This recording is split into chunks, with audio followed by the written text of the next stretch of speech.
Again, and we have another interesting guest, and this is Garner Scott Odell, and he's an author. Welcome. Thank you. Nice Garner to be Scott here. Odell. That's right. Nice to be here. Yes, I want to hear about your books. Well, I had my first book published about 15 years ago, Oh, and that was a historical novel about the 15th century in England. And since then, my wife and I have worked on cruise ships for about 18 years, and I was a Protestant chaplain going around the world. And on one cruise, a gentleman came aboard who was a gemologist.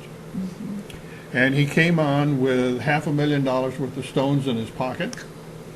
And he started telling, in his lectures, would tell stories about fascinating gemstones and people who had them and owned them and stories behind them. And I got fascinated.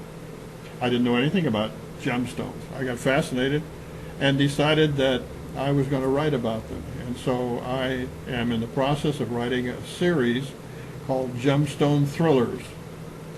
And they're all about gemstones. The first one is Emerald, which is published and out, and it's about a 98-carat emerald, yes.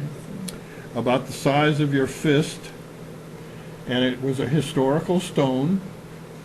The Bavarian National Treasury owned it, and then they began to run into some financial problems, and they sold a lot of their jewels at Christie's in London in 1931, and since then this stone has disappeared. And so I decided there's got to be a story behind that, so this is the story behind that. Wow. And I have a man who was involved as a Nazi, and he has come out of Buenos Aires. He thinks that was part of his family inheritance, and so he wants it back. And so he's after the stone all over Europe. And I have a Mossad agent after him because he has killed a lot of good people. And so they go round and round. So this is the story of Emerald. Oh my gosh, that's so exciting. But such a wonderful idea because the title is easy. You don't have to think up a big title. They're perfect that way. And you can also with the green, the emeralds. Well, that's the first of the book. The second one is called Diamond, and it's about finding diamonds in Montana. And that book is in the final editing stage right now. The third book is about rubies in Myanmar. We've visited these places, and I have just been fortunate to have signed a contract with a publisher. And so these will be coming out, all three will be coming out by Christmas. Wow, that is fantastic. And I just love things like that where you can read and enjoy it, but also learn something. Well, I love the research. Yes. And so when I got into diamonds, I didn't know much about diamonds. You know, you hear about them and you see them and you ooh and ah over them. Yeah.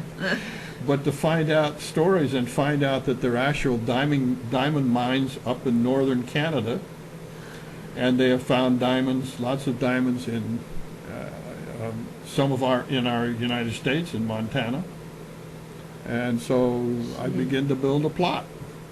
Oh, and they're so beautiful. They are. Every woman, of course, likes to have diamonds and emeralds. Interesting thing that both emeralds and rubies are actually more valuable than diamonds. No kidding. Yes.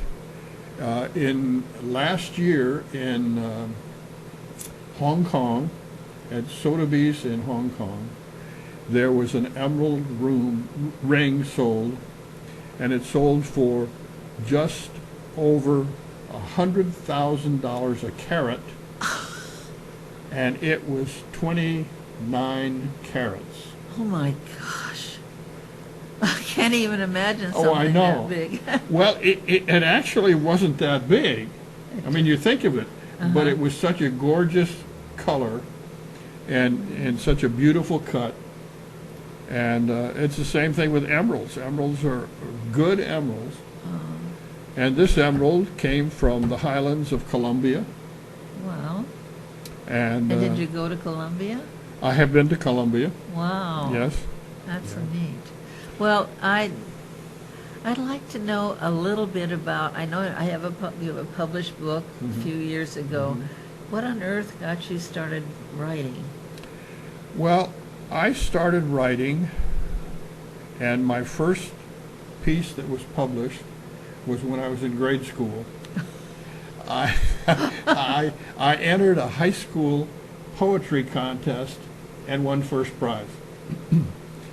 But more important than that, my mother was an author, and she published 12 or 15 books in the 30s and 40s, and my father was a writer. I guess there's no question about that. So I grew up with There's no mystery. No, I grew up with it, but I didn't write any novels until about 15 years ago after I retired. And I retired as a Presbyterian minister, and then decided I wanted to write.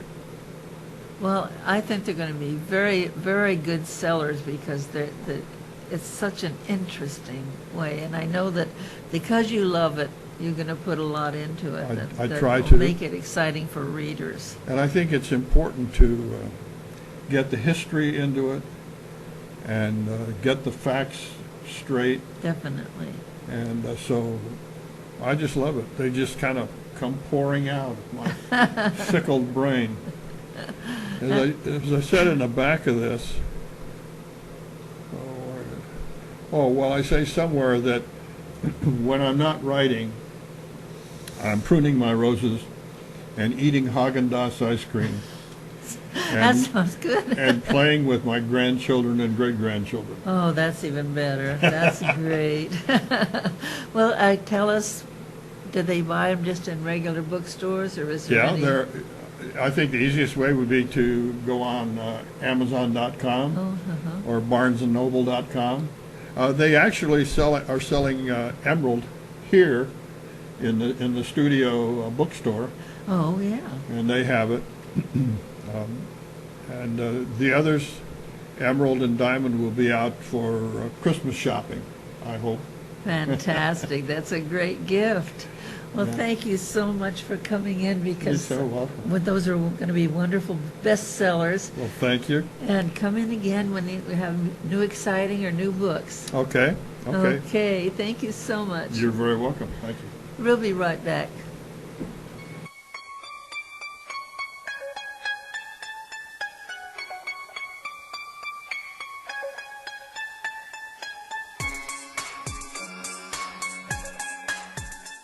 All of life is a thriller, whether it's a birth of a child, tsunami, crime of passion, or anything else in life. If you really look at it, it's a thriller.